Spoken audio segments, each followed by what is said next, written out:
Nous passons à la question de Madame Bénédicte Perrol, Monsieur le ministre de l'Éducation nationale. Madame la députée, vous avez la parole. Merci, Monsieur le Président. Monsieur le ministre, je souhaite attirer votre attention sur l'attente que suscite le plan Mercredi. Dans un décret paru il y a presque maintenant un an, le gouvernement a autorisé les communes à adapter l'organisation de la semaine scolaire, permettant alors le retour à la semaine des 4 jours. Lors du 11e congrès des maires de France, qui s'est tenu en novembre dernier, vous avez, Monsieur le ministre, annoncé la création de ce fameux plan de financement, le plan Mercredi. Ce plan a pour objectif de donner aux communes qui souhaitent repasser à la semaine de 4 jours les moyens d'assurer les activités et l'accueil des enfants. Plusieurs mois après cette annonce, et alors que la rentrée de septembre 2018 se présage de manière imminente, les communes et les EPCI attendent des détails sur les mesures de ce plan. Monsieur le ministre, ce plan a vraiment suscité une grande attente. Sur mon territoire, par exemple, la commune de Bellerive-sur-Allier, qui compte 2 écoles primaires et 2 écoles maternelles, a fait le choix de repasser la semaine de 4 jours. En raison du calendrier, c'est-à-dire l'impératif de voter dans les délais en conseil municipal les futurs tarifs et pour la bonne information des parents d'élèves, avant les vacances d'été, la municipalité s'est d'ores et déjà organisée et a fait des projections sans l'éventuel soutien financier du plan Mercredi.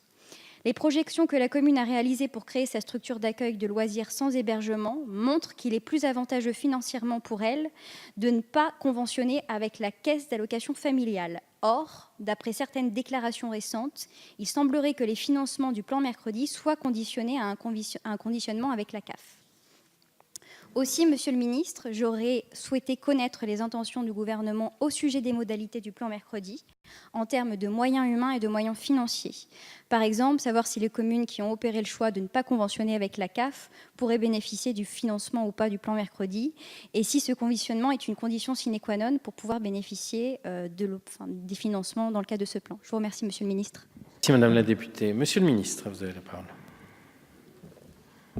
Monsieur le Président, Madame la députée Bénédicte Perrol, la décision de redonner une certaine liberté aux acteurs locaux en matière de rythme scolaire à l'école primaire s'est traduit par un retour conséquent à la semaine de 4 jours de la part d'un certain nombre de communes. Cela a pour conséquence le basculement du mercredi dans le périmètre périscolaire. Cette journée offre désormais un temps long pendant lequel peuvent être organisées davantage en lien avec les territoires des activités périscolaires avec une forte plus-value éducative, en cohérence avec les temps scolaires et familiaux.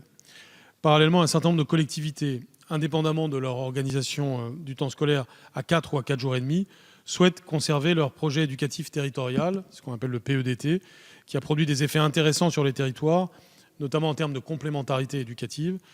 Mais parfois, ces PEDT étaient purement formels, et ce que nous avons voulu au travers du plan Mercredi que nous préparons, c'est justement de passer à quelque chose de plus substantiel. Ce cadre contractuel peut s'avérer pertinent dès lors qu'il est conduit à l'initiative du maire ou du président de l'EPCI dans un esprit de concertation avec l'ensemble des acteurs éducatifs du territoire et avec la coopération des services de l'État. C'est pourquoi je souhaite, à travers le plan Mercredi, redonner une ambition à ces projets en s'appuyant sur l'existant et en tenant compte de l'état d'avancement des territoires en matière de politique éducative. Dans la recherche du meilleur niveau de sécurité au service de la qualité des activités périscolaires proposées, les collectivités sont d'ores et déjà incitées à organiser leurs accueils du mercredi sous le régime des accueils collectifs de mineurs, et c'est ce que vous avez exposé dans l'exemple que vous avez cité. Afin d'accompagner les collectivités dans la mise en place d'un accueil collectif de mineurs le mercredi, et dans une démarche contractuelle donc profondément renouvelée, la réglementation pourrait faire l'objet d'un assouplissement s'agissant des taux d'encadrement. Par ailleurs, les accueils du mercredi pourront en effet faire l'objet d'un soutien financier de la CNAF dans le cadre de la convention d'objectifs et de gestion 2018-2022 qui est en cours de discussion. Le plan Mercredi, donc, pour répondre précisément à votre question, je serai en mesure de l'annoncer dans quelques jours. Il permettra des financements supplémentaires dans une mesure que j'annoncerai ultérieurement. Mais le plan Mercredi ne se résume pas à l'appui financier que l'État pourra réaliser en lien avec les CNAF. Ce plan Mercredi, c'est aussi un état d'esprit, c'est la mutualisation de moyens, c'est une plus grande visibilité vis-à-vis des familles de ce qui est offert le mercredi, c'est une plus grande mobilisation, comme le montre votre exemple, de tout le monde. Et c'est aussi une capacité à recoudre les liens entre l'éducation nationale et des acteurs périscolaires qui s'étaient un peu distendus au travers de la précédente réforme. Ce que nous voulons aujourd'hui, c'est une implication conjointe, contractuelle, entre l'éducation nationale et les collectivités locales, impliquant aussi d'autres ministères comme le ministère de la Culture et le ministère des Sports. C'est pourquoi l'annonce que je ferai ces prochains jours, je pense, répondra aux attentes que vous avez exprimées. Merci, Monsieur le ministre.